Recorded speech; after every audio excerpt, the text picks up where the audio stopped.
here today with Dr. SeBi, world-renowned healer, and he's going to answer a few questions for us here today, and hopefully we can enlighten the public a little bit more about what he does. My name is Scholar Hawk L, by the way. I'm leader of the Aziz and Moorish Nation. So on my right you have Brother Reginald Simmons.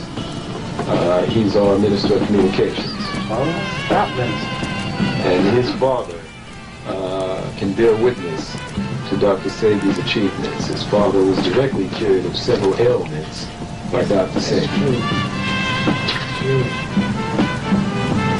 Oh, I'm sorry. I was disagreeing. That's perfectly fine. And now,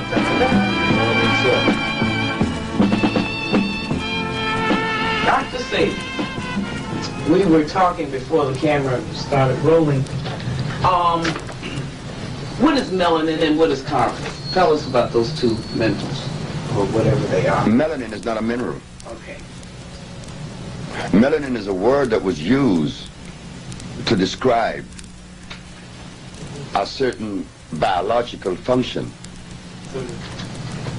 But that particular identification or category or thing, melanin, is a European identification of what they think activates those neurons in our body that makes us black. But when you break down our body, our biological structure, into what we would have to put it in, which is chemistry, biochemistry, melanin has no place. It's not to be found. What is found in the body that is attributed to melanin is carbon. Carbon not only determines the quality of life in black folks, carbon determines the quality of life in every living plant that exists that is natural. If carbon is absent, there's no life. Melanin, what is it? I don't know. Why are white people trying to get some? It's a Greek word, melanos. Well, white folks talk about protein. What is protein? They say one of the 19 amino acids, the building blocks of life. But I know for a fact that that is not a true statement. Because protein, if it was the building block of life, what happened to the gorilla that lives 180 years without eating anything that's contained protein? Unless they're going to say that the plants contain protein too. They're always saying things, and because we have no laboratories Thank you, Chief. to investigate those things, then we have to swallow it hook, line, and sinker. Miss Frances Welsing mentioned melanin. And I asked her, what is this thing? And I know she could not adequately answer the question because she was trained by someone European. So when you are trained by a European and told these things, you have to regurgitate these things. But no, they are completely in error. Okay, we're going to take a little break for the phone. We have to be careful. Remember, it is like a brother recommended that you use comfrey for your bones. That is in the books. That is justified from a European philosophical base. But when you look at the comfrey bit, you find that comfrey contains starch, which makes it acid. Again, another European philosophy. Melanin falls under the same category. It is a belief, not a reality. I was told in Washington, D.C. that I was violating one of the most sacred code or law of nutrition when I deprive a killer strout of protein. So I asked Dr. Steinberg and Dr. Glutt at the Georgetown Pediatric Hospital Did you give her protein 5 times a day? You did. Was she under your care for 2 years? Yes. Now, she did not receive any of those things that you call protein, and she no longer has sickle cell anemia. So where is the validity of this thing we call protein? Is it equity or is it deficit? We don't know.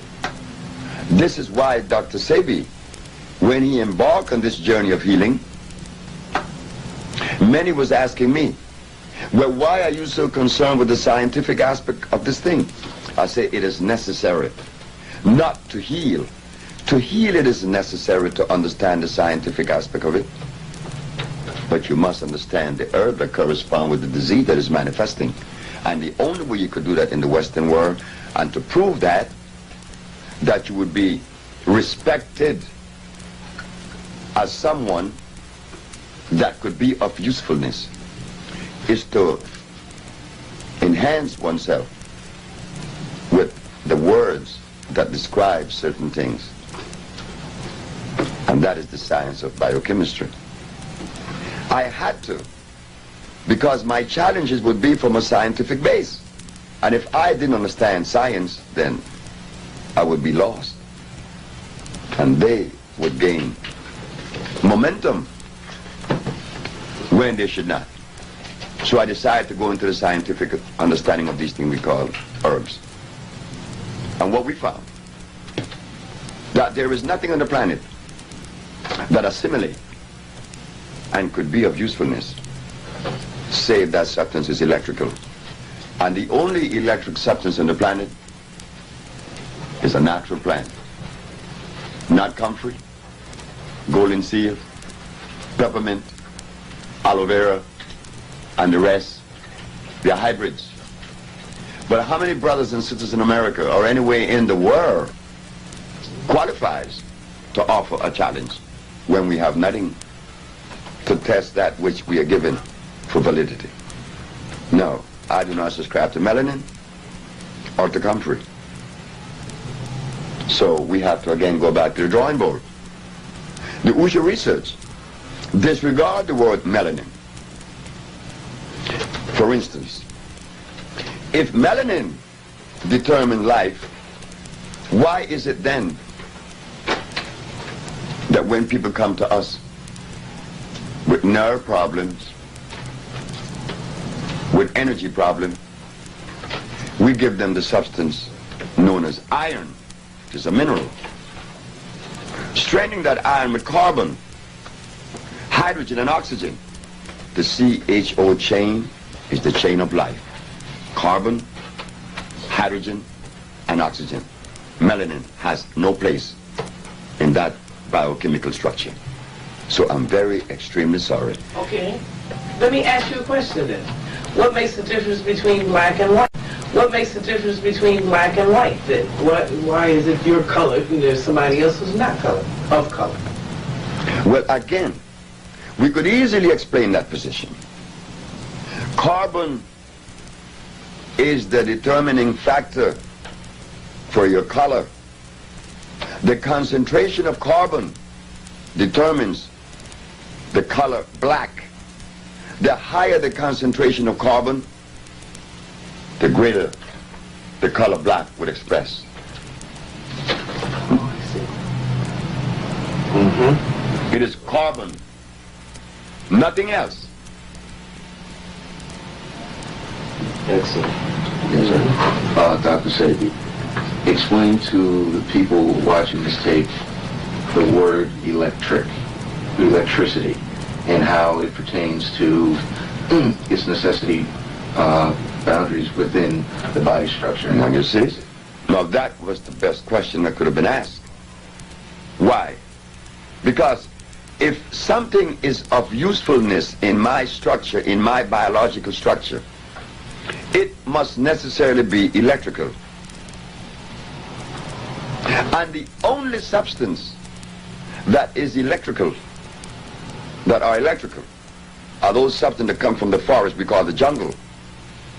Because the molecular structure is complete, it's not broken. If something is made by Mother Nature, one could easily use the common sense and see where this stuff is natural, is complete. But if something is made in the laboratory, well, naturally, common sense again shows us it could not be of usefulness. Each mineral on the planet, iron has 12,000 electrons per atom, calcium has 9,000, opium has the specific amount, and so it goes through the whole ramification of life. 142 minerals expresses themselves in a different way because that is necessary to maintain continuity, to maintain that individuality of each plant. The bones is calcium, not the blood. The blood is iron. Now we go back to the question of melanin. Wouldn't it be intelligent to ask one of the promoters of melanin, what is the electromagnetic structure of melanin? What is the amount of electrons per atom that represent this thing we call melanin? Why do we ask the question? Because it is necessary. We want to know, is this thing electrical? Yes. Well, if it is electrical, it has to have a definite amount of electrons per atom representing that particular thing. Okay, let me ask you on that same subject.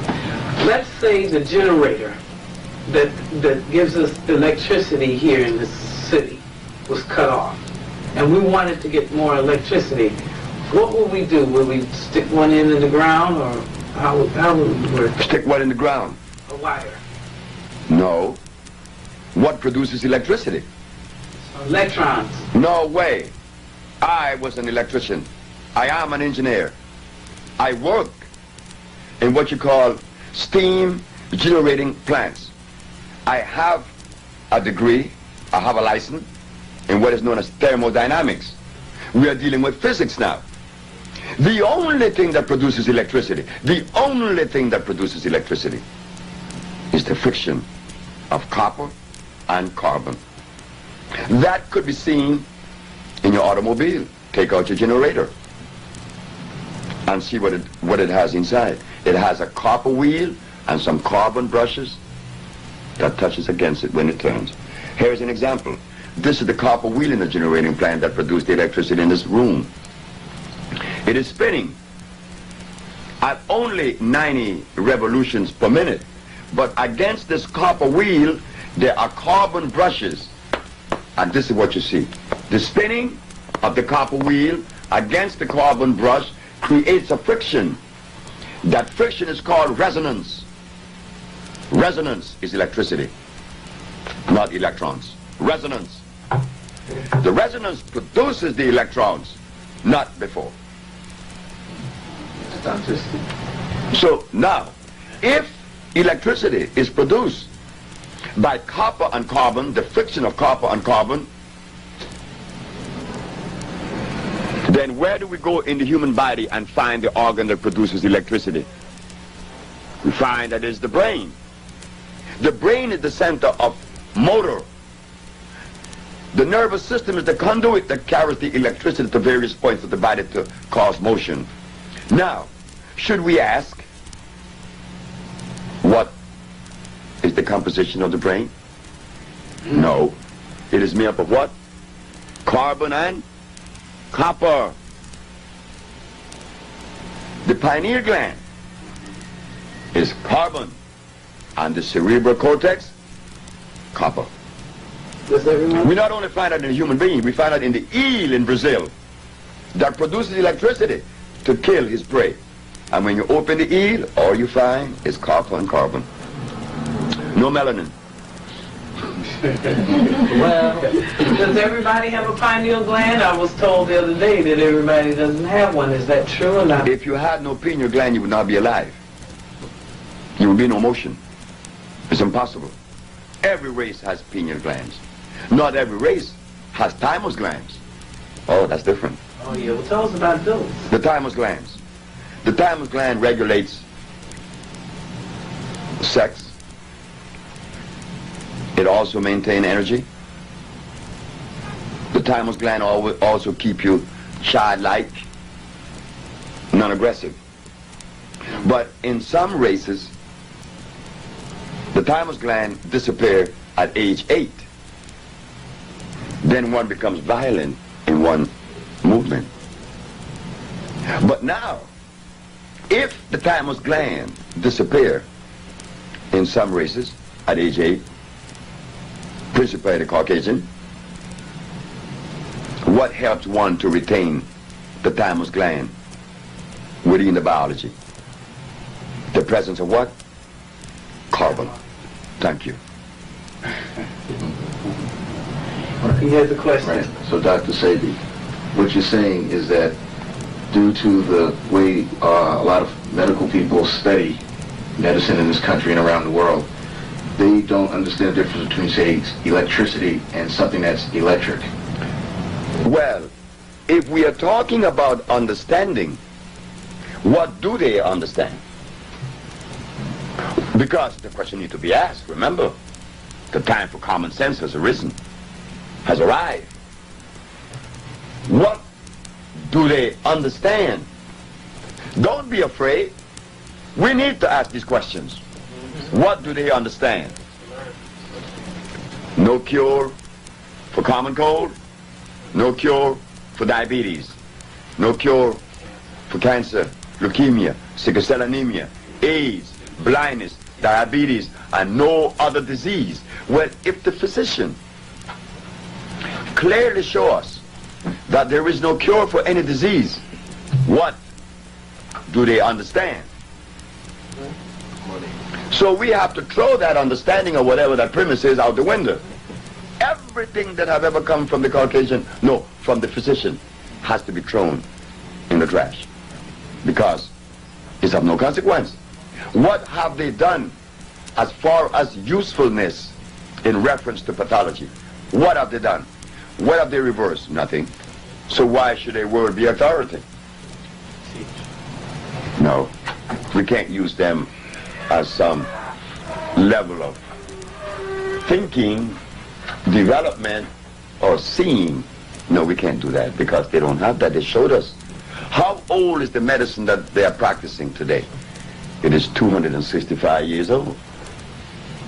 It started with Bombastus von Hohenheim, only because he was prejudiced when he found out that Hippocrates went to Africa to learn his craft. And the fact of the matter is that Mr. Hippocrates, 2,000 years ago, used herbs to cure every disease known to man. If Mr. Hippocrates used herbs to cure every disease known to man, then 2,000 years later, why aren't we doing so? Because the healer has been educated and the substance he used is artificial. And he is totally unaware of that. Why? Because he learned his craft from an armchair position. They call it armchair research, not field research. And that is very, very vitally important to know the herb from a field perspective, from a field position. Why? Because in the year of 1983, I sent Mr. Adisa Akil to St. John Herb Store in Silver Spring, Maryland, and asked him to buy me a pound of bugleweed.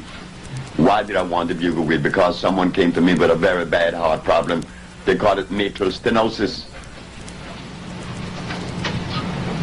The weakening of the muscle of the heart also exists. I said, buy me a pound of bugleweed because I have to address this particular disease. When Adisa came back with the bugleweed, I opened the bag. I said, where is the bugleweed? He says, in the bag. I said, no, that is not bugleweed.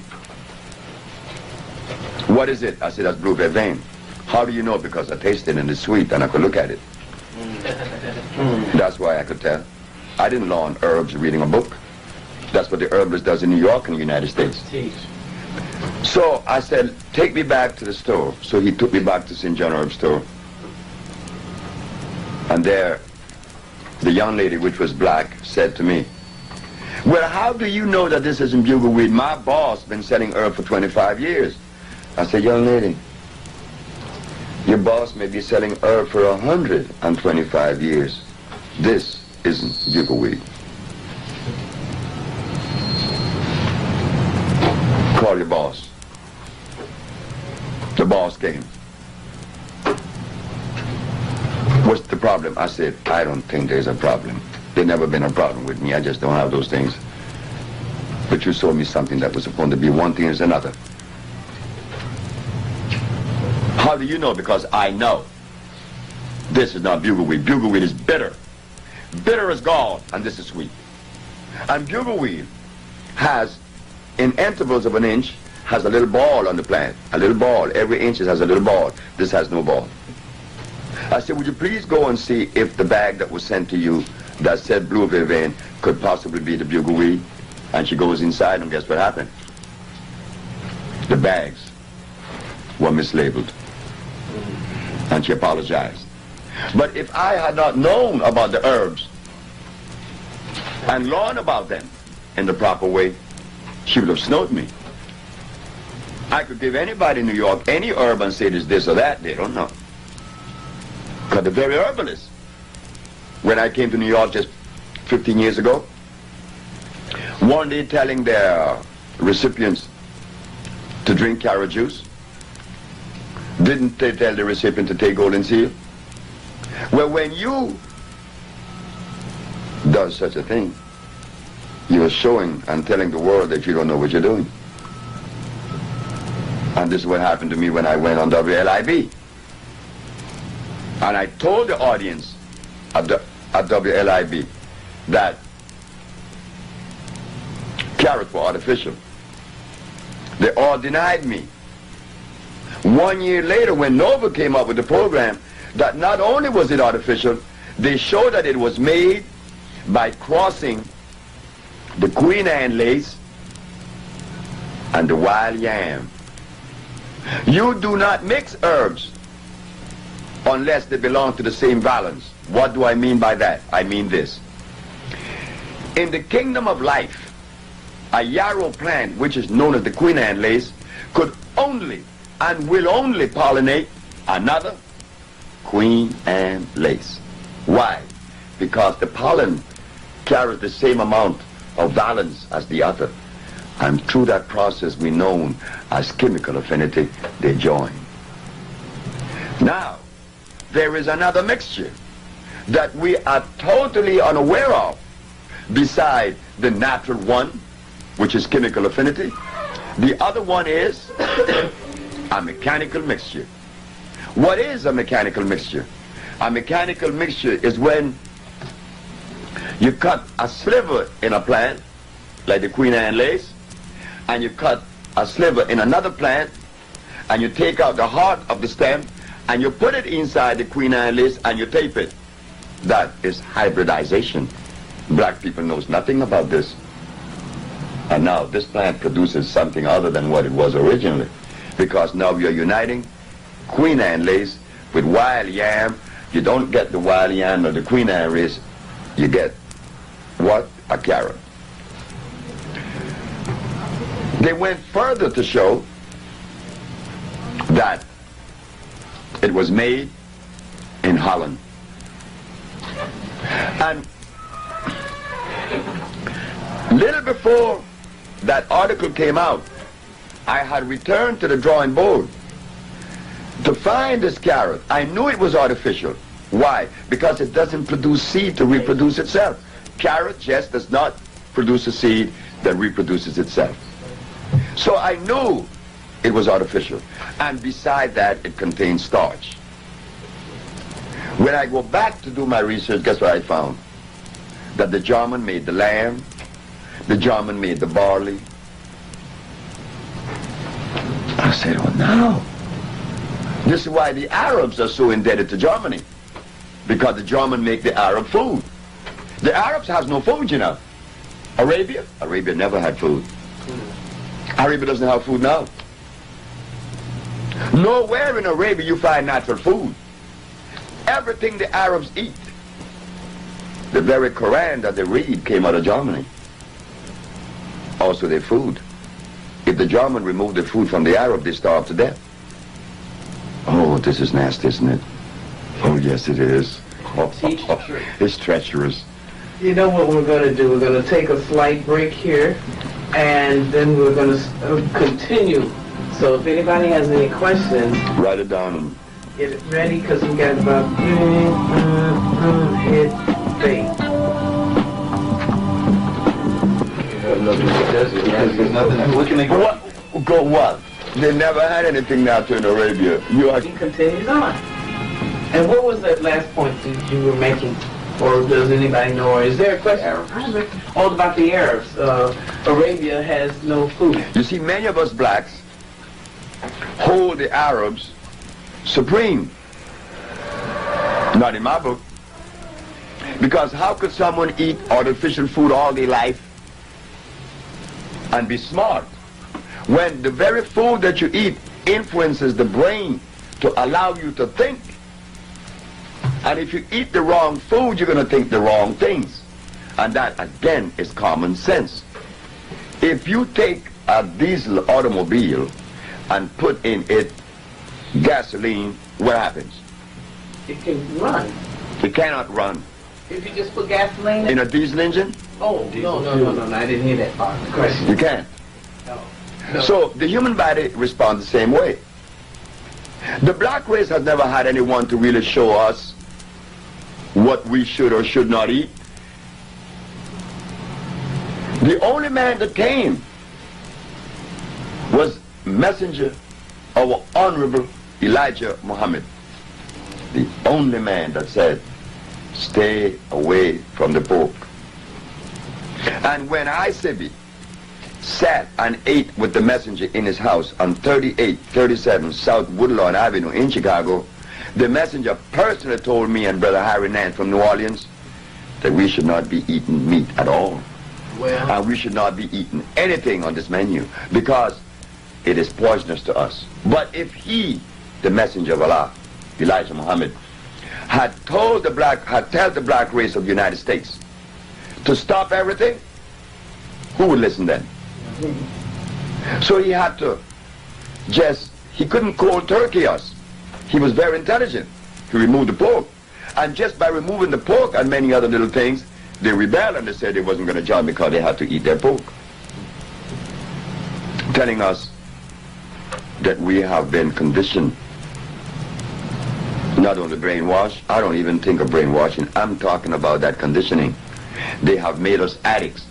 Which black person in America eats food that is consistent with their African ancestry?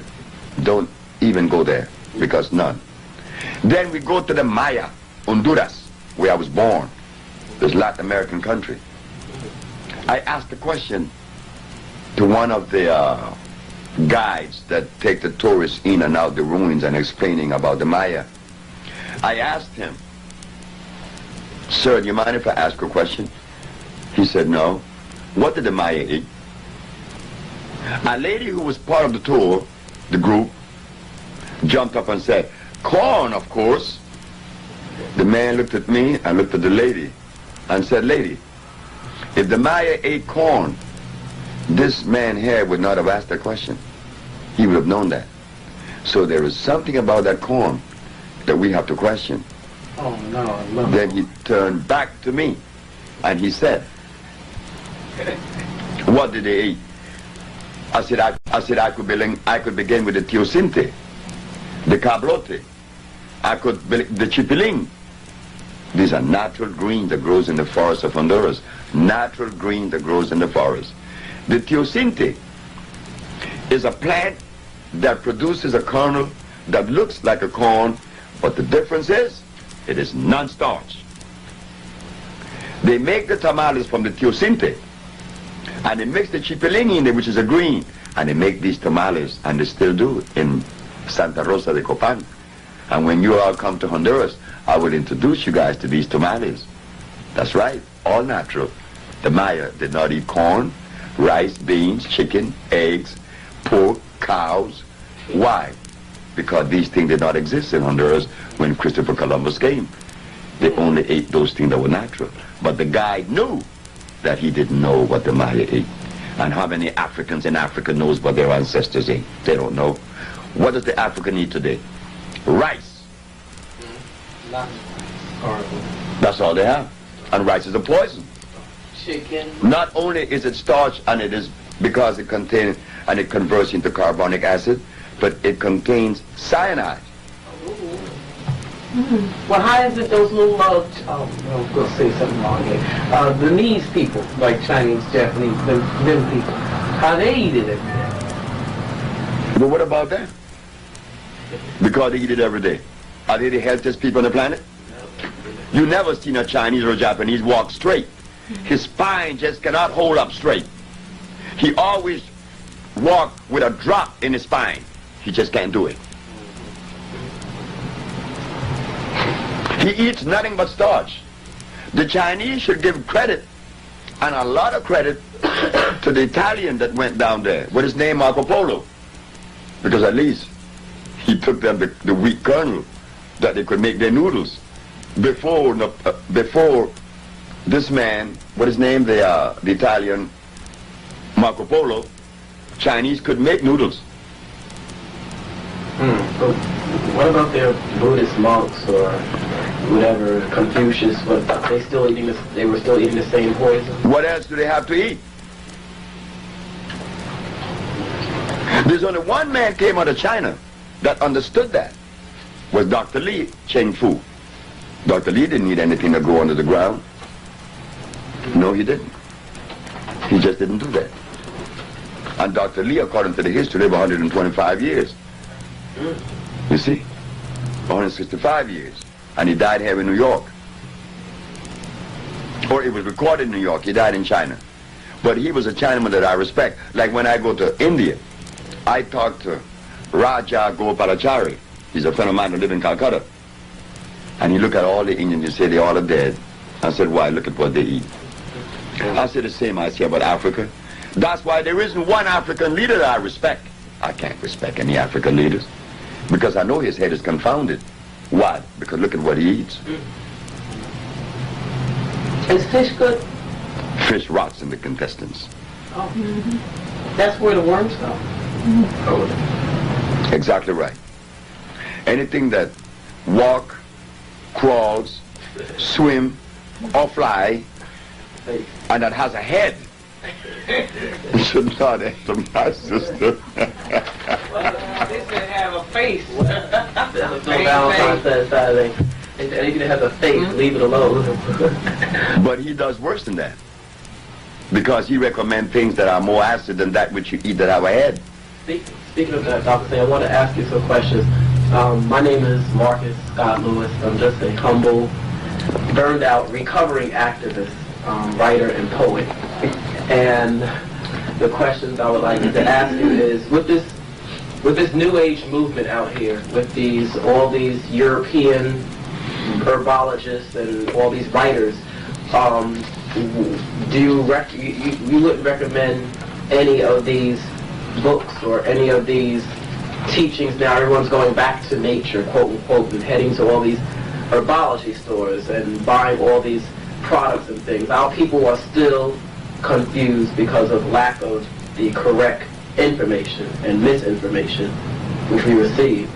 So could you give us a little starter on what we should be doing and what things we need to stay away from? Heading to the forest. All right. Heading to the forest with someone that came from the forest that we have not had. Because some of the best advisors in the United States, counselors, nutritionists, and doctors, trained our brother by the name of Dick Gregory. All right now. Well, did he recommend the Bahamian diet? The answer is yes. And what did the Bahamian diet consist of as a base? Soybean. And didn't Mr. George Washington Carver made plastics out of soybean? Yes. So how could he give us the Bahamian diet that is soybean based in the name of nutrition? But we cannot blame Dick Gregory, because he's our brother that I know he loves us and we love him. But he was ill trained. The student could only regurgitate that which was learned from the teacher. And if the teacher is poorly educated, then the student likewise. well, do you think you could start teaching us more now that you've, she wants to ask you a question too, but I want to get this in real quick. In that you are a teacher, and I look at one of your old tapes, and I saw how you talked about the carrot and different things, even certain potatoes, I think. Sweet potatoes is all right, but the white potatoes is not ain't good. I didn't say that sweet potato was all right. That was made too. But there's a certain kind of... The red potato, the red rose that was found in Lake Titicaca in Peru. That is where the Irish people became acquainted and took it back to Ireland. Because remember, the Irish people were the first to go to Peru. They did a lot of research in Peru, and they did a lot of things in Peru. And when they found this potato, they took it back to Ireland, and they began to hybridize the potato and get what you call the russet potato, the red rose. But the natural potato looked like the red rose. The red rose, I would recommend that you eat that because it's the first generation away from the mother, from the base, which came from Lake Titicaca, not a sweet potato. A sweet potato has such a high concentration of nitrogen that it would really play havoc on the system. Have you written a book? No, I'm writing one up. It's right in that bag. Oh, okay, good. So when it's finished, when you take it out the bag, I want to read it. The bag has these tapes that need to be transcribed. Oh, okay. And it would be transcribed as soon as possible to be put into book form, because the book is needed. We have been misled not only by the foreigners that are not part of our race, that dictates to us and tell us what we should and should not eat, but we were also hoodwinked by our brothers that was trained by those people. Well. The gorilla does not eat the food of a lion, Okay. but the black race eat the food of a lion. True. So we can't eat Chinese food. Well, We can't eat Caucasian food. We're not Caucasian, we're not Chinese, we are black.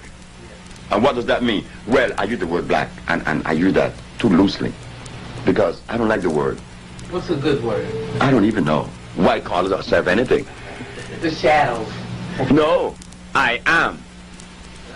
You call me Negro, you call me nigger, you call me colored boy, you call me black, you call me African. I'm not an African.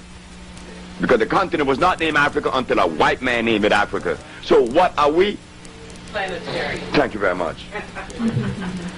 She has a question for you. Yes, I just want to end because people be talking about how spirulina and wheatgrass is so good. I want you to just explain to them that Who are it's you? no good for I'm Bayana.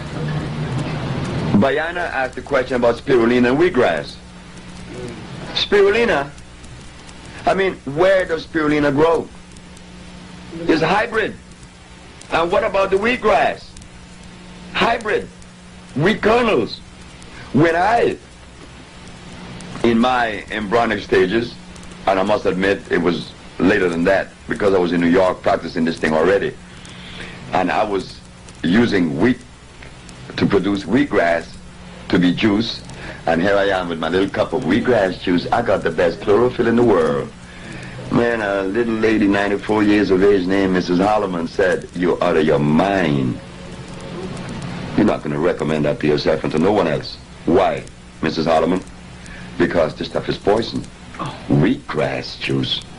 But just a minute, is wheat natural? I said, no, the fendo is natural. The teff is natural, but not the wheat. You make bread out of fendo. You make bread out of the which is the teff, which is the Ethiopian that makes the injera. The brown injera is made from teff. But as far as the wheat, we have to remember the amaranth, which is natural. But this thing we call wheat definitely was made in Europe. So now, when we grow this kernel and we squeeze it, we are getting sugar and starch. So in my brain tell me, don't use it no more. So what you use? Sprout something natural. So I went and got some amaranth, and amaranth seed could be acquired right now in Brooklyn. It grows all over the place. You take the little seeds and you put them on the bed right now, and you cover them with the soil. In 21 days, the wheatgrass sprout. But the amaranth would not sprout in 21 days. Why? The amaranth only sprout once a year in the spring. So I was angry because the amaranth did not sprout. Then the amaranth laughed at me and said, "You want me to sprout along with something hybrid?" Well, I'm very sorry. I only sprout once a year. But the product I produce is food. And when the amaranth sprout came, oh, I was eating amaranth sprout, and I was high for about 3 months. I was on this high, this energy, because the molecular structure is complete, and therefore it deems that stuff electrical.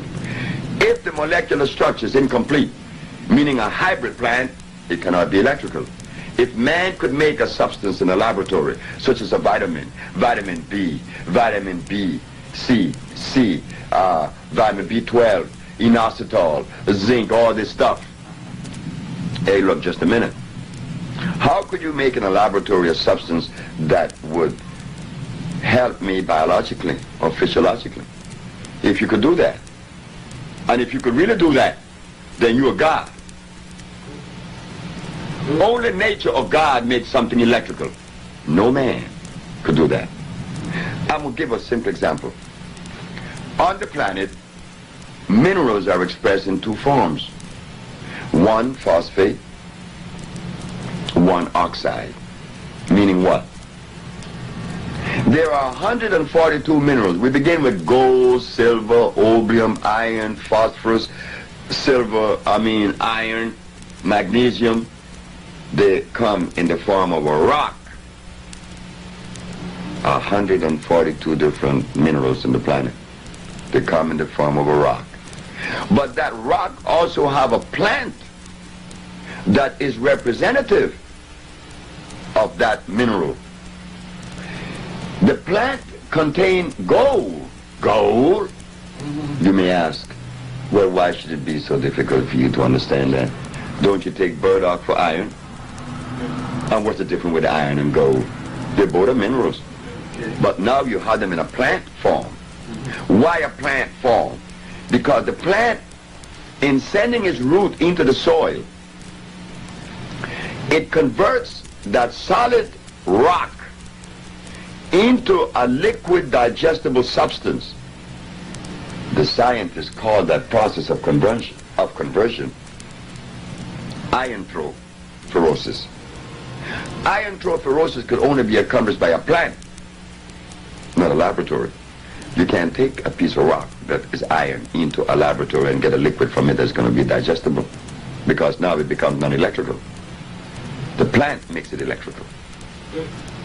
Now when you drink it, it is pre-digested for you electrically, so that no one snow you. The minerals that the body needs cannot be found in any health food store. No vitamin C, vitamin B, vitamin A. The body is not made up of any alphabetical order. It is made up of minerals. And when those minerals have been depleted by the presence of disease, a disease ensues. So you have to replace them in a natural form, in the form of a rock or a plant. A plant, because it is alive and it is electrical. Why does it have to be electrical? Because the body is electrical. How could you feed an electric body dead food? You just can't do that. That's not consistency. Yes, sir. Yes, Dr. SeBi. So basically, when a person goes to a hospital and they're given so-called treatments, now basically we know when somebody is treated for something that has nothing to do with being cured. And when you have something like the American Cancer Society, they mention nothing about curing people. They're just a cancer society, which is they study some more, get some more money and keep studying, but never really finding a cure, when the cure basically is something that's natural in the ground, where the person can heal itself, the body can heal itself eventually. But yet what they do is they propagandize a natural disease and made a big multi-billion-dollar industry. Of course, and they're right 100%. If I was a Caucasian, Thank God you're not. defending my people and my economic position, do you think that I would undermine that position by telling the world, here is a black man named Dr. SeBi that have cured diabetes, sickle cell anemia, leukemia, then what's going to happen to his laboratories? What's going to happen to his pharmaceutical laboratories? Well, But why should we be concerned with the American Medical Association? anyway. Why should we be concerned with that? I know I weren't. And what's the name of this this medical thing that goes to Europe and spreading AIDS among our folks? What is it? What's the name of it? Of the World Health Organization. Yeah. World Health. Who? Yeah. Who? They tell you- WHO. What do you think about them? They're going all over the place. I was in Washington, D.C. in the year of 1982,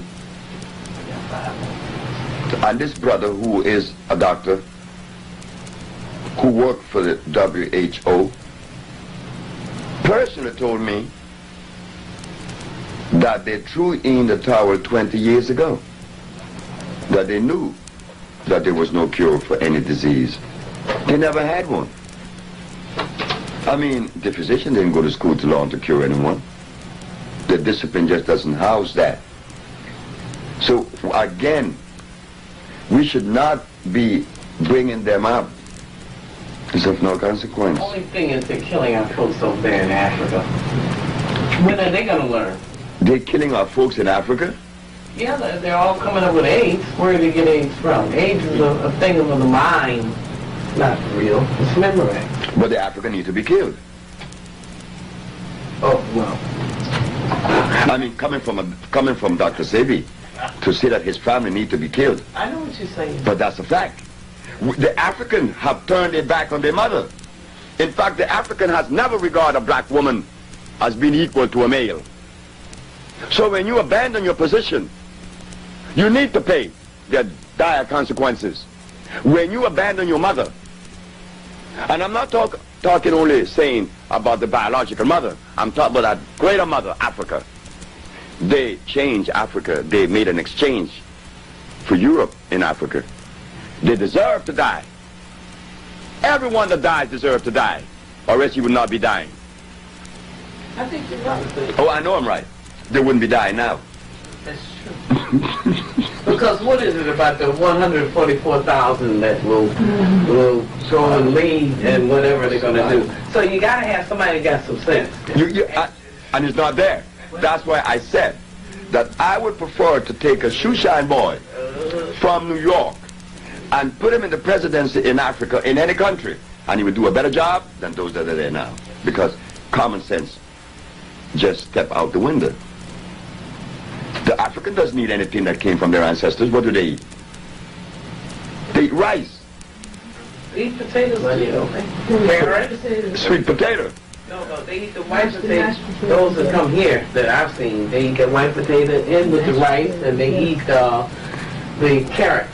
Have you ever tried to put a salad bowl beside an African before you eat and see if they're going to eat the salad? Oh, he's not going to eat that. You can put a bush rat and some rice. We got room for one more question on this segment, and then we're going to continue. Yes, one last question, and I think it's very pertinent here. It seems to be the greatest thing that seems to be plaguing us at this moment, and that's AIDS, of course. Everyone knows someone who has it. I know someone who has it. And pretty much I'd like to get a roundabout viewpoint on what you feel about that. Yeah. Well, this book that you raised, if you notice carefully, AIDS. The good news is HIV doesn't cause it. Well, And under here it says Peter Duesberg. This man was the only man that made a... This man was the only man that made a statement that was in my favor when I was going through my litigation. This man's a white man. Peter Duesberg said that AIDS was not the result of a virus, and he agreed with me. I've yet to have a brother, physician, or otherwise, that openly agreed with me. Peter Duesberg did. So, this man was taken, well, he was at the University of Berkeley, California. Duesberg, microbiology, biologist. They removed his grants and kick him out, but that was okay. Now they have an organization known as HEAL, and he's heading that. It's all over the world now. In fact, someone wants me to get in touch with them because they're looking for me. But this man was right. AIDS was long coming. This man, another doctor by the name of, he was a protege of this man, Mr. Doucheboy. What's the name of the other one? Dr. Gallo? No, the other one, Dr. I can't call his name. And I could see him. He said that when they went to Africa and inoculated the Africans with the smallpox vaccine, that it was the beginning of AIDS. Smallpox and polio both, but smallpox was the recent. Strecker, Dr. Strecker. And we're going to, on that note, we're going to be right back to at the next segment. You'll see it next week, okay? Hold tight now. With De Gregory, Dr. Love, and Dr. Roshan, and Dr. Prince, they sat in council, and Phil Valentine was one of them, to kick me out of New York. Our brother that cure AIDS, you want him kicked out of New York? Well, Phil Valentine did that. Phil Valentine and all of them turned against me. Which one of them? If they were really for the interest of black folks, and there's a brother among us, say for instance, 10 of us set out to do research, and 9 failed. The brother over here, Mr. Simmons, Oh yeah, let's talk. found the cure for AIDS. What us 9 should do?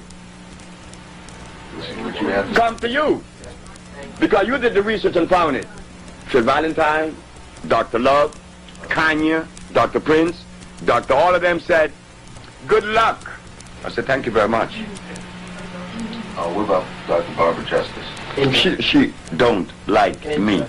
And she is right. She should not like me. And I hope that she see this tape, because Dr. SeBi loved the idea that Barbara Justice doesn't like him. Yeah. She have to live with that hate herself, and I hope that the hate does not last too long.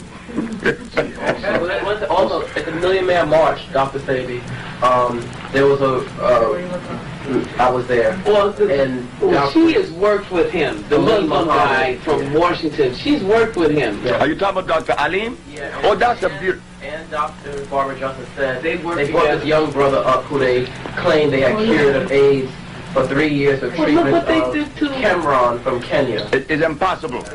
Sandiford. Look what they did to him. Patrick Sanderson. And he was on the air to be cured. And they took him over to Kenya.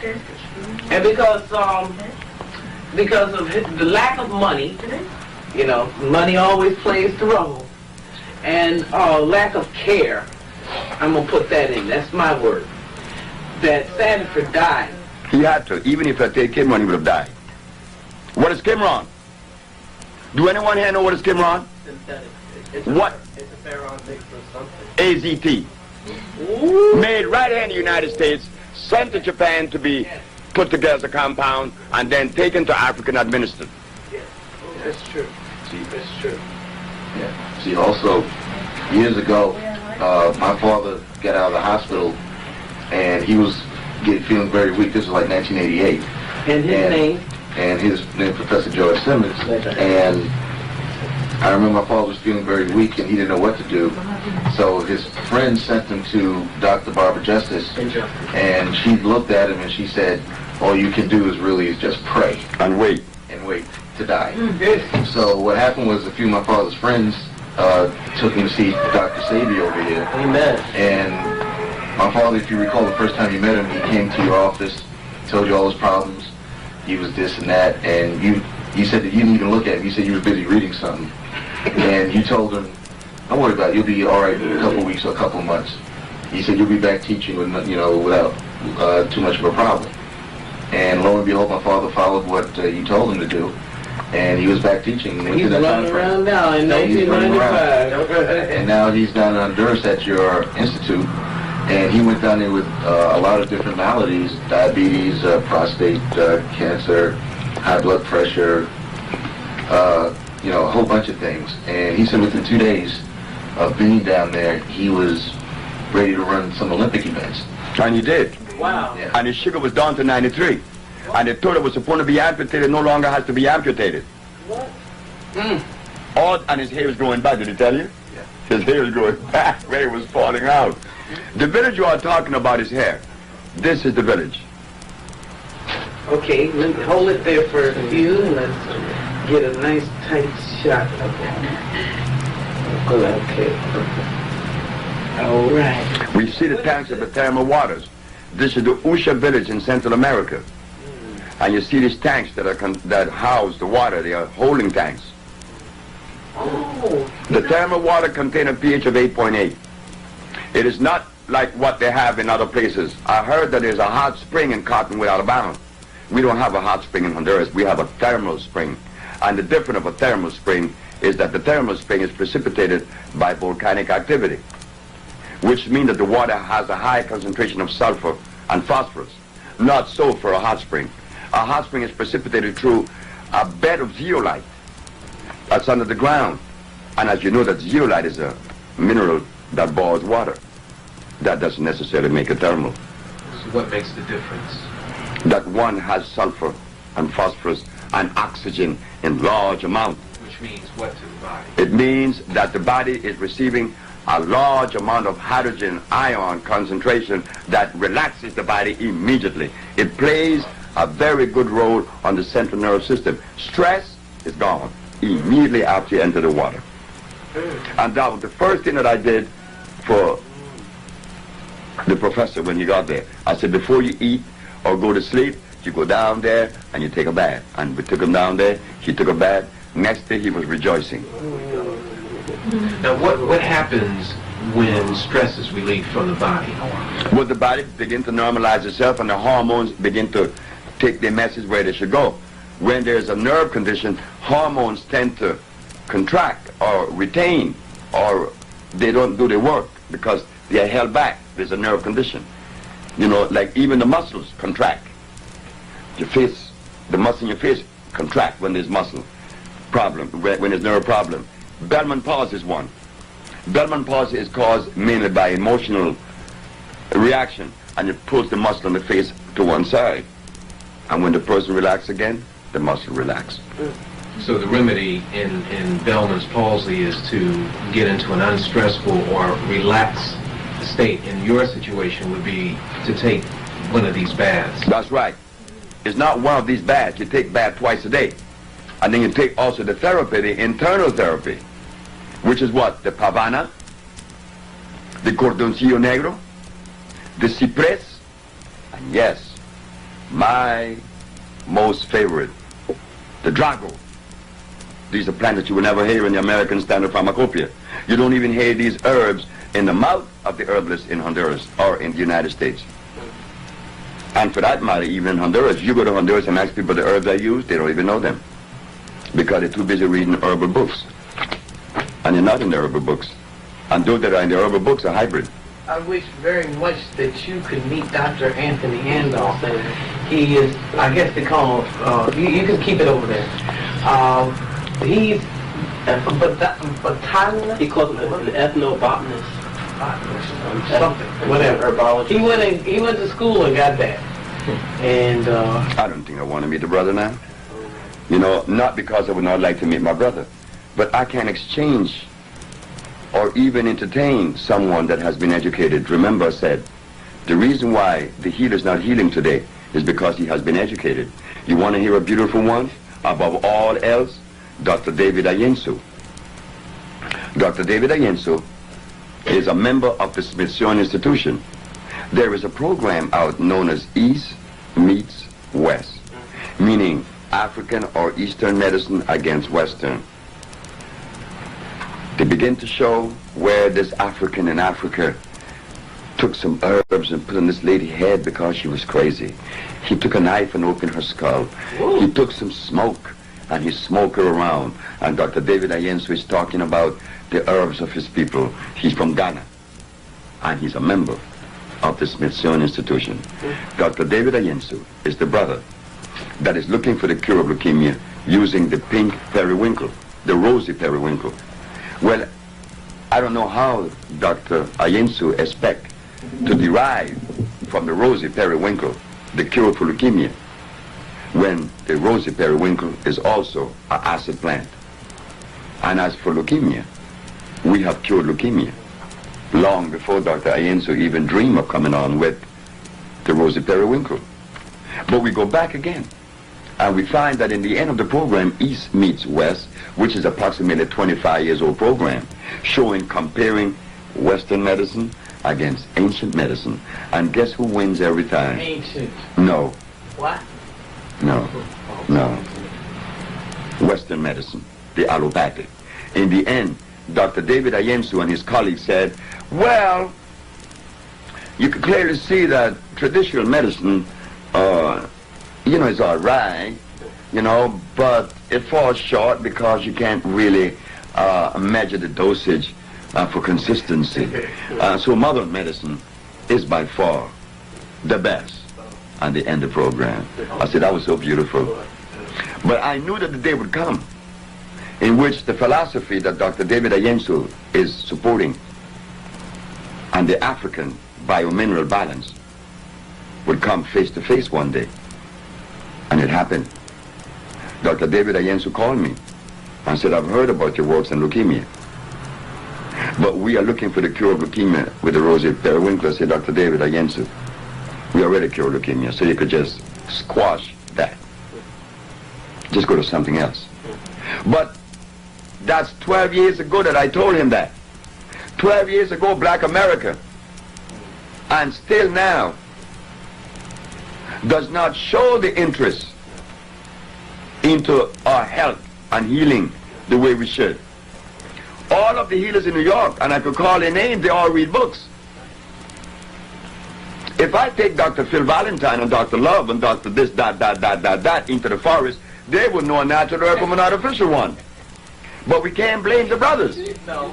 They was ill prepared because they were prepared by Caucasian. On the subject of you're not wanting to meet up with a particular individual, this is for clarification. Yes. It's not that you don't want to meet them, but based on your experience of dealing with individuals who come with certain credentials and paper from the establishment or the system schools, that you know that there's a great difficulty in a back and forth and a sharing. Your response? My response is this. We are told that the brother that the sister want me to meet is an ethnobotanist. What do they cure? He researches different plants. I'm only asking, what do they cure? Research is 150 years old. We could research and research and research and research and research. We want to cure. We don't want to research and just research. What does he cure? Well, he has different plants. He tells you that you can take that will cure. No, hold it. How does he know that? What does he cure? He said he's been taught. He's from Africa, and he was taught by his father, grandfather, so forth. And he says he only uses plants that are from the homeland. You mind if I ask the question again? It's all over the world. What does he cure? Any disease. He cure AIDS? I'm sure he does. Well, that's good. If you cure AIDS. I'm the only individual to have diagnostic sheets showing from 5 different laboratories around the world that they have been cured of AIDS. I don't say it. I got diagnostic sheets. And that's important. Who else have those diagnostic sheets? Thank you. So I can't lend myself to someone that says that it does. Where's your proof? Speaking of that, Dr. Spavey, from being an activist, one of the things I ventured into was AIDS activism. And 5 years ago, I used to go to a few ACT UP meetings, and of course that was sponsored by Burroughs Wellcome and the European Allopathic Medical Establishment. And then later on, an organization started called HEAL. You may have heard of the Human Education AIDS Liaison, which people like Dr. Strecker and others, Peter Duisberg, supported that group. And HEAL, of course, I'm sure if they could find you, because many of us thought when you left us in New York City, we just felt so abandoned. Why can black people find me instead of heal? Alone, that's right. And that's more important to me than heal. But black people are not interested in their health right now. No. But Latin Americans are interested in it because right now we have a cadre of people who have taken to the forests of Brazil, Peru, Chile, Honduras, Guatemala, Salvador, who's right now doing research in the forest. None of them are Americans, and none of them are blacks. Why? We talk, and we talk, and we talk, and we research, and we research, and we research, and we spend all of our life researching, and disease is running rampant. And not only that, every minute in our communities right now, we don't need to go with the historical story. Well, you have to start someplace. You do have to begin in research. That's a sorrowful position. Well, we have black people. That's a very sorrowful position. Something if you don't know, you got to start somewhere. How long is research? My research took me 2 years, and we cure sickle cell anemia, we cure AIDS, and we cure blindness. 2 years of research. But these other men have 25 years under their belt, and what do they cure? You're absolutely right on that. But what I was saying is you had to start in research in the beginning. But in the beginning, it wasn't 2 even, years. I call it research, because my grandmother was the one that did it. See, my grandmother was a healer, and she didn't go to school. So what kind of research she could have done? Brother SeBi, research can be likened to running a relay race. Oh, yes. Somebody else has covered the ground, and you know about it. Then you pick up the race from where they are. But if the race started off heading in the wrong direction, you lose. Because the finish line is receding faster than you can run.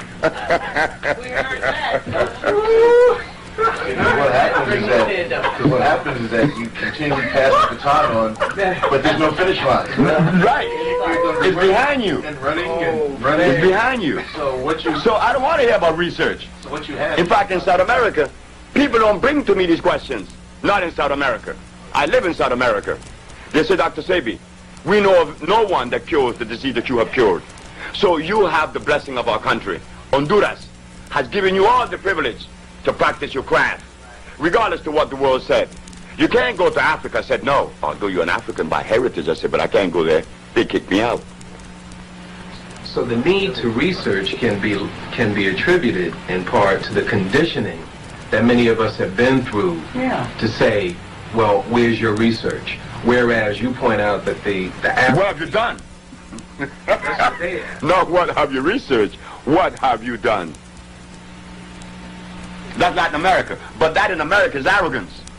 But we are arrogant, as Professor George Simmons said, that I am considered an arrogant individual. Yes, Dr. SeBi, not only you are arrogant, everybody in Honduras is arrogant.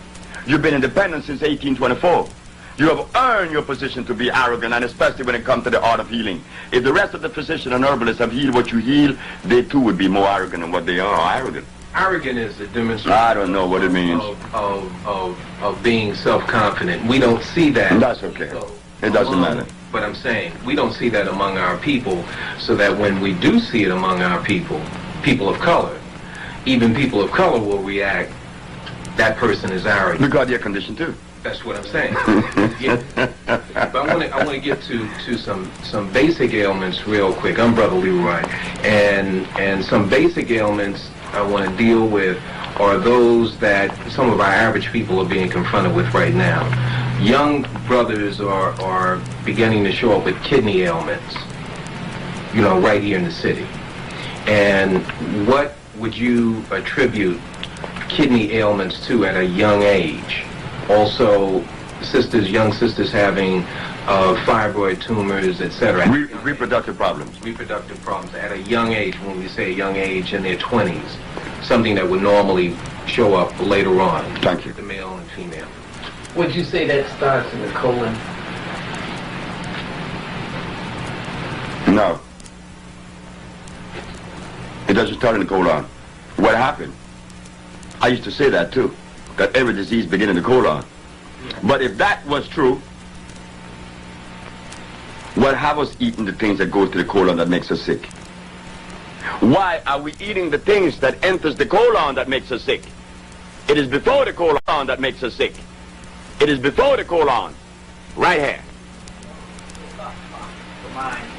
Not the mind. I don't know what the mind is. I have never found the mind. I hear talk about the mind. I don't know what that is. But I do know this, that when the brain is confounded, you have problems.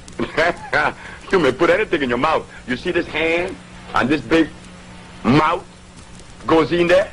It hasn't hit the colon yet, right? It starts here. which is the brain. The brain. The brain has been confounded. The computer has been confounded. G in, G out. Garbage in, garbage out. But we don't want to see that. We want to rely on spirit, mind, and soul, when these are the properties of what? Supernatural. Well, I don't live in a supernatural world. I live in a natural world. In the natural world, there is no such thing as the mind. There is no such thing as a spirit or a soul.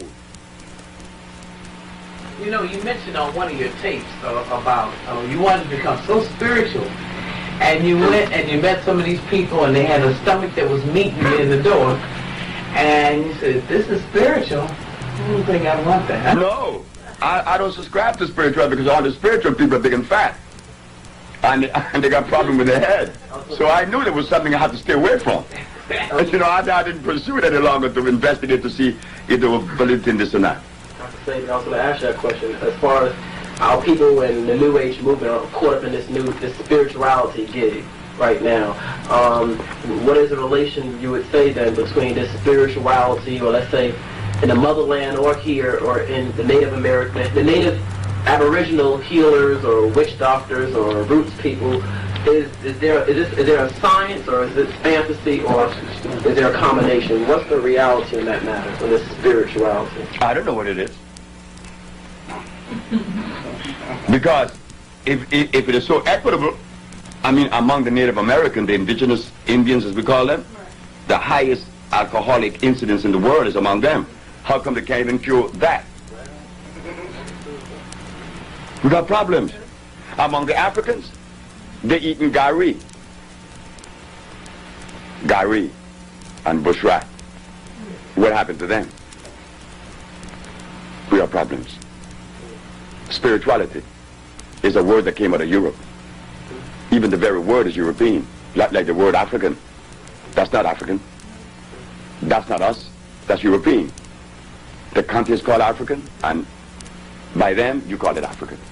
There's a word they call spirituality. What is it? I don't know. Yeah. Not even interested. I'm finding that out. If you were given the assignment to open a school, not here, please, open a school and get your teachers to start teaching, where would you begin? Would you begin in research, or what would you do? Or show them each plan, or how would you go about it? Oh, I got to go way before the plan. I got to show you where we would derailed and change that environment, that brain environment. I have to change that immediately, that you could begin to see. Because with the images that you're going to see are not the images that I would see, because all of us are individually put together. We are unique, unlike the other. I would put the individual on a path that would avail him the privilege to see. And in seeing, then he could make a right decision, a good decision. That's all I did. And my grandmother started me out by understanding that I was not supposed to listen to anyone. No one but yourself. And if I have to go outside of me, train your eyes towards Mother Nature, the forest. And I would do the same. Dr. SeBi, going back to these diseases and ailments, I know a lot of brothers and sisters who are living and those who have passed on from this quote-unquote AIDS. As a matter of fact, a young brother who was in Bellevue Hospital, who I went to see him 3 days before he died, of so-called Kaposi sarcoma, and they were giving him chemotherapy, and in his last days he suffered. And the question I want to ask you, with the body, is there any way that we can, of any disease or ailment, is there ways you can halt the progression and totally eliminate Kaposi sarcoma?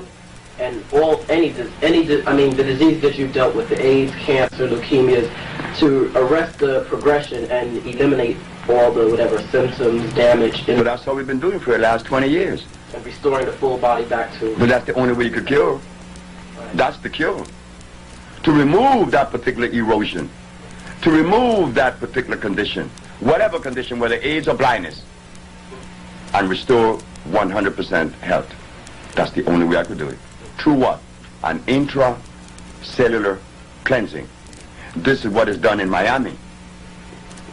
We put together our compound based on an electric system. Where do you go in America or in New York and find electric food in a bottle? Where do you go? And the body is electrical. We only have to ask that one question. Is the body electrical? Yes. So therefore it necessitates electric food.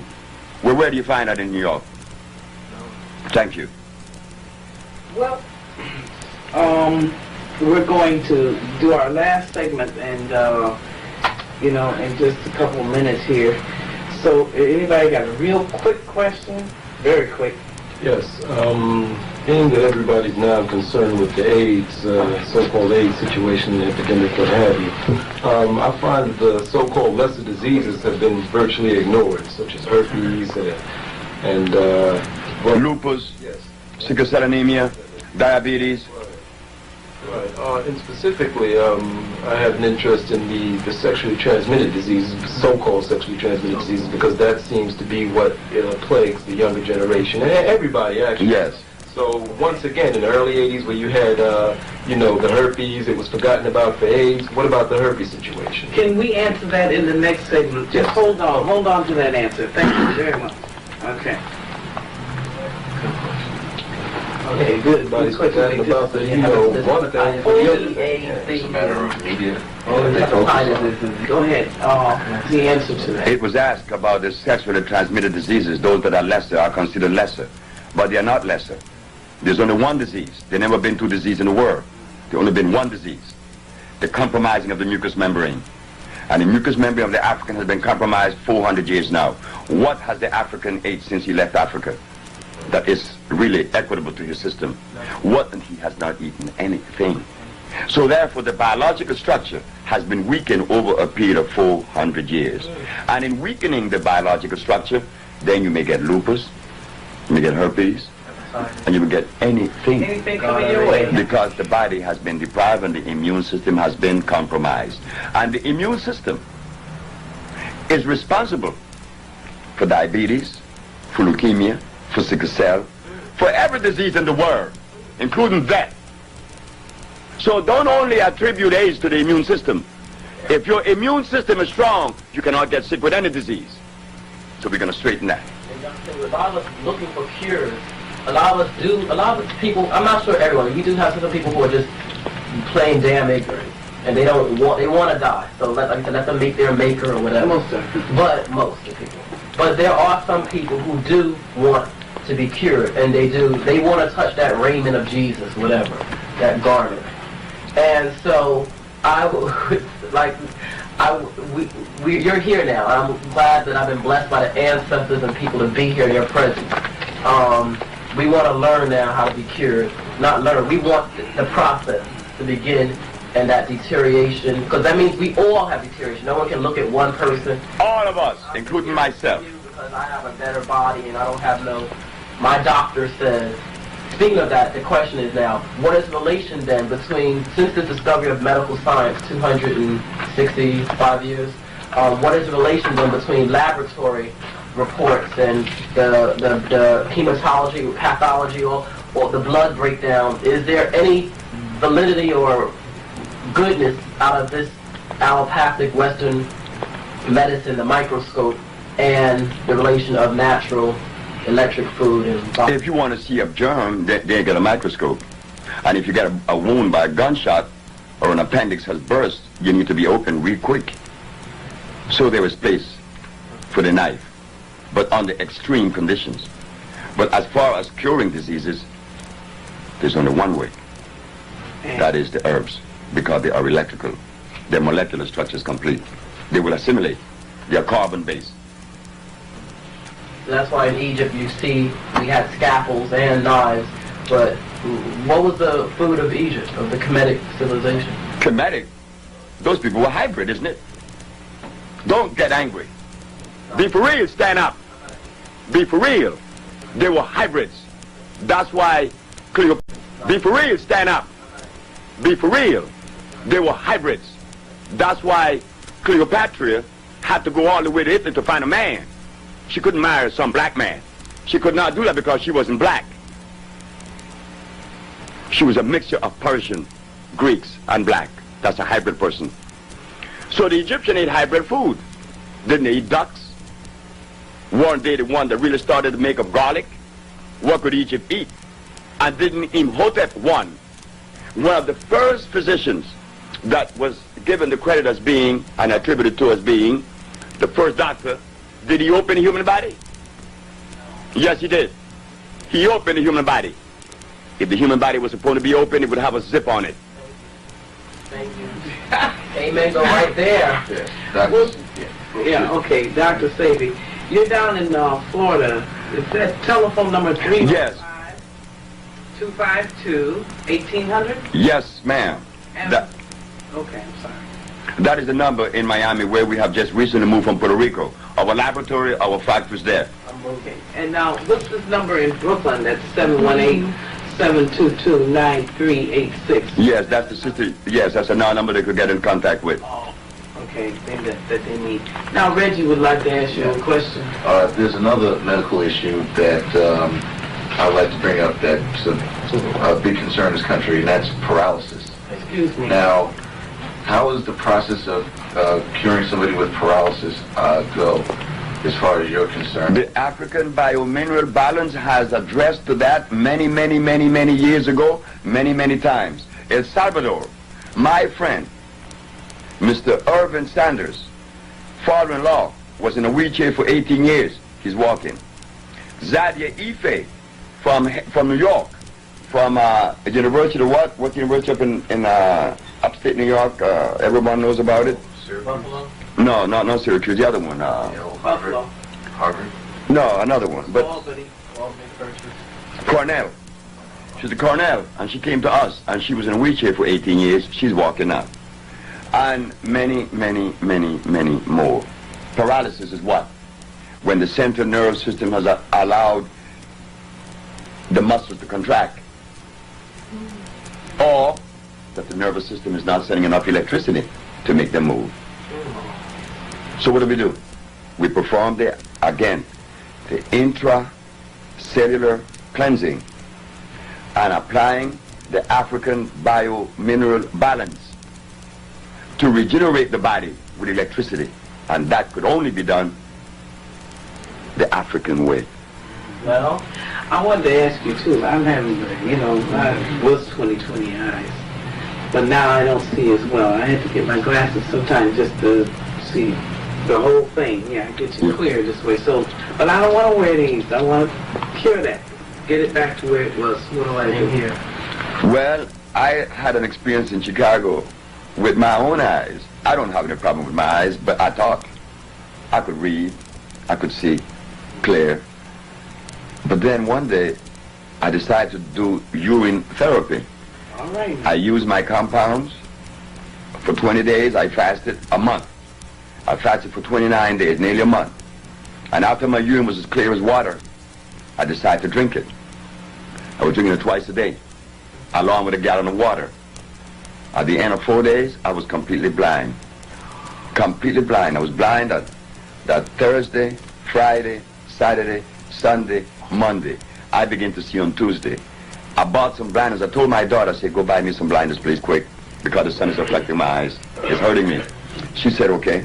She went and she got the blinders and I put it on my eyes. Oh, and I was happy. Oh, I was in blind. I was in darkness for 5 days. At the ending of the 50th, on the 6th day, I was in Chicago. I was on Stony Island, where we had the center.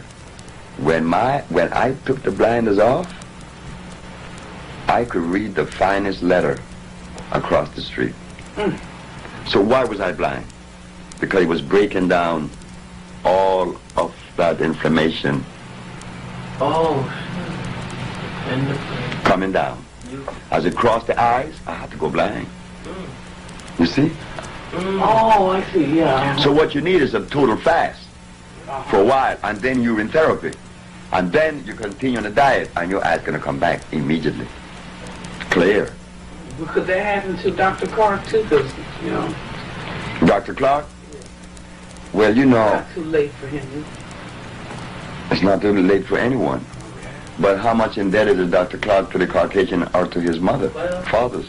Dr. Clark is a beautiful brother. And Dr. Clark need help. And Dr. Clark came to me. I said, Dr. Clark, you can't eat these things. And I love Dr. Clark. All of us do. Who doesn't? But Dr. Clark can't stop eating those things. So Dr. Clark is like the brother by the name of Chancellor Williams. I went to see the brother. They told me he passed on. Yes, that's right. I went to see Dr. Chancellor Williams. I said, my daughter is dying to meet you because you wrote the book, Destruction of Black Civilization. Well, in my house, my children doesn't read books. None of them, including myself. I don't read books. I just don't. Never have and never will. But that doesn't mean that books are bad. All right? But my daughter has read your book. And she's happy to know that you live. And she's happy to know that we are here today to help you because you're going blind. Dr. Chancellor Williams told me that it was okay, that Dr. Cohen told him it was okay. He believed more in the Caucasian than he believed in his brother. So we just went home. So I don't know at what level. I have 1 minute more here because I have to be lecturing at 3 o'clock and I have to check out of the hotel. Question, Dr. Sebi. We know how bad the food is out here. What food would you recommend that we go buy out if there's anything in the city, food, plant, or herb, and what diet should we be eating? Well, could you do like a 7-day? Well, there is a phone number that you could call that have the whole dietary program and would even help you to walk it through. The phone number is 718-629-5587. And you will get in touch with Betsy or Elizabeth Volant. She got all of the steps that you would take and the product that you would buy. Because when you walk in a supermarket, everything in there is artificial. So we have to select from that artificial world the least of the damaging foods. Could you repeat that number again, please? The phone number is 718-629-5587. And ask for... Elizabeth Volant. We have just a few more minutes on here. So Okay. if you want to, we'll stop or add something in here, whatever you... So talk about sickle cell, since a lot of folks have sickle cell. Sickle cell anemia. Yeah. Sickle cell anemia. What's happening in the body and what your tonics do? When I'm asked about sickle cell anemia, my brain goes to one country, and that country is Ivory Coast. In Ivory Coast, 33% of the population has a high incidence. There's a high incidence of sickle cell anemia, 33%. I talked to Dr. Landenberg, Pierre Landenberg, he's a Frenchman,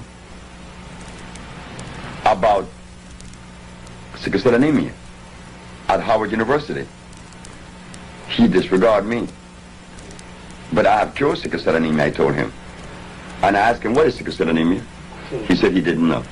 I said, I thought so. I said, because sickle cell anemia is when the blood plasma has broken down into a sickle. Broken down by what? Mucus have seeped into the plasma, into the cell itself, and break it and disunited the cell. Removing the mucus, the cell unites again.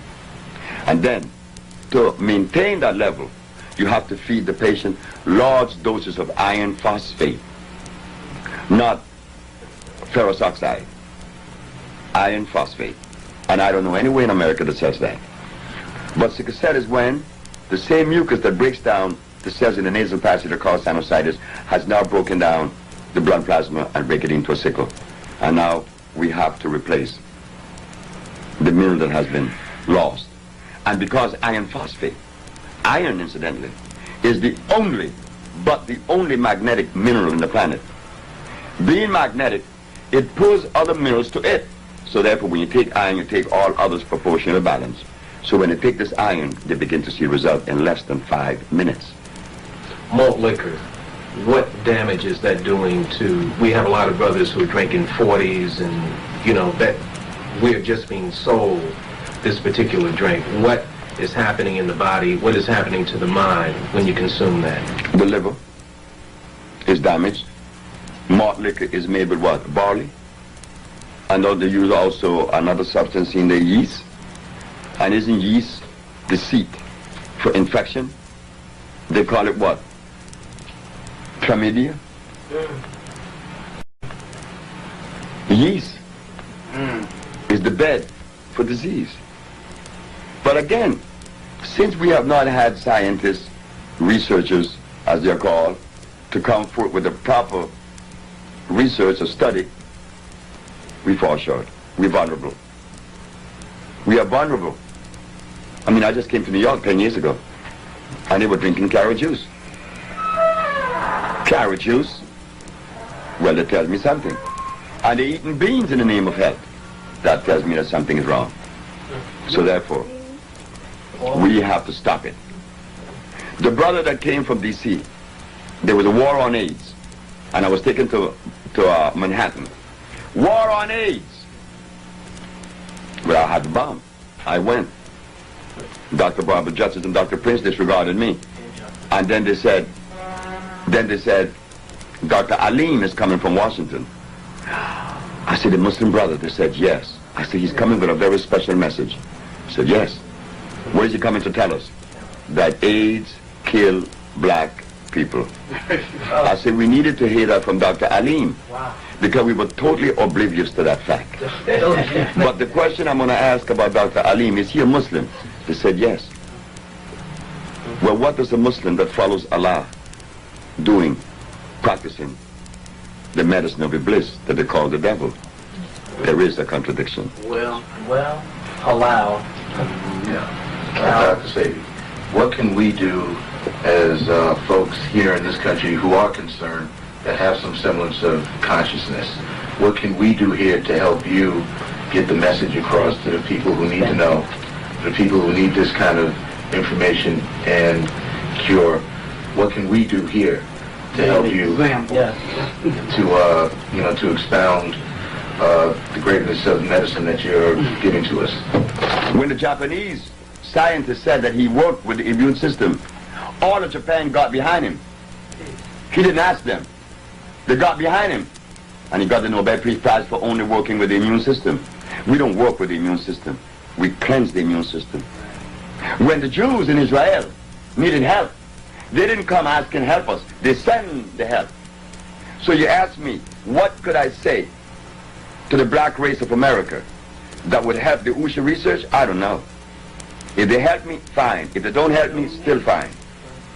I don't know. All donations. That's on you. That's on the black populace. That's not on us. We did our job. Anybody got another question? Yeah. Excuse me. I'd like to ask Dr. SeBi about cancer. You explain how cancer gets started in the body. The same way a common cold started. In any part of the body, any way cancer appears, it means that there is a condition that has manifested over and above because it has been progressively getting worse, unattended or unknowing.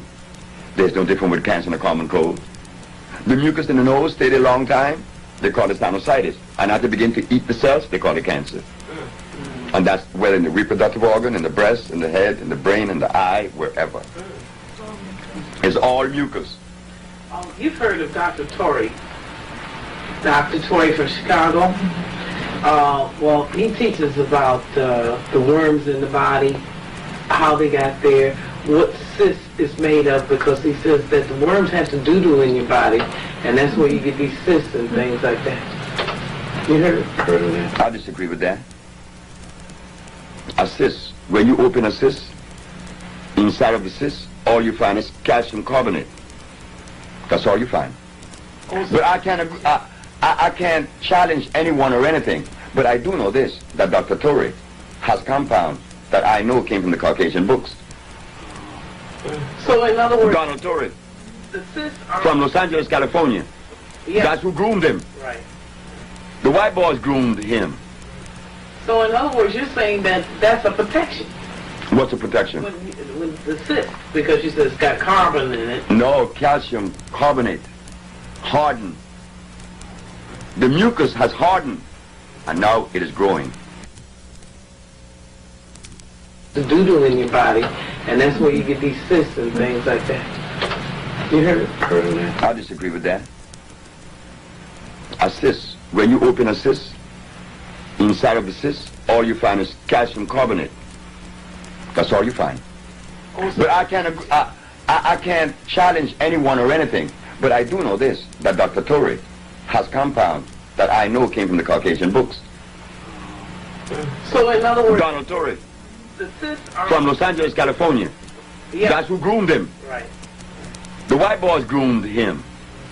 So in other words, you're saying that that's a protection. What's the protection? When the cyst, because you said it's got carbon in it. No, calcium carbonate. Hardened. The mucus has hardened. And now it is growing.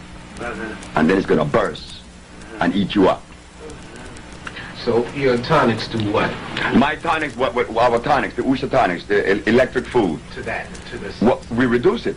Didn't you see at Usha Research when the lady passed the tumor? I did. And it was in the refrigerator? I was there. Thank you very much. She brought it in. She brought it in a bottle. And we put it in the freezer, a tumor, this size. I saw it. How'd they come out? Just passed out of her. That's the only way it's supposed to come out.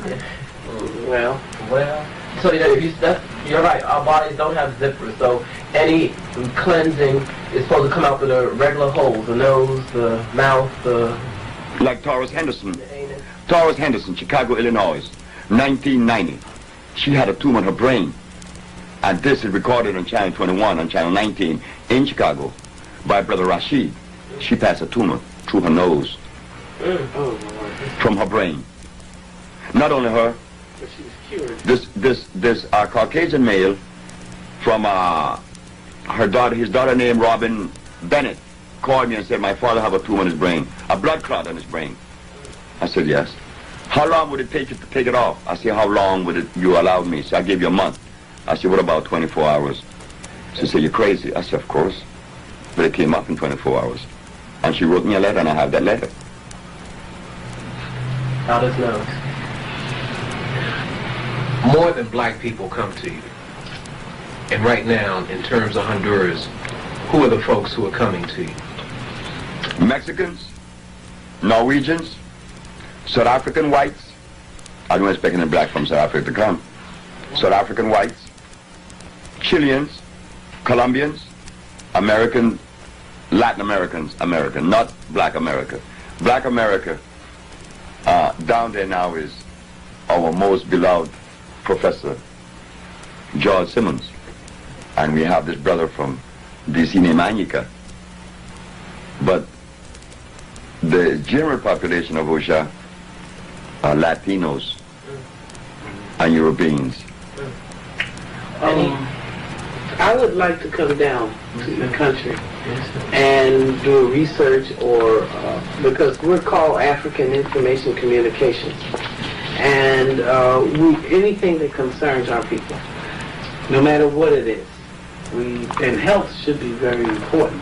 So I'd like to come down and see you in your environment, so to speak. Gladys Rodriguez did. Who? Gladys Rodriguez.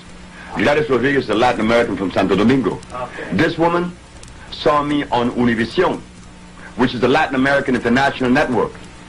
Isn't that something the Latinos put me in the international network?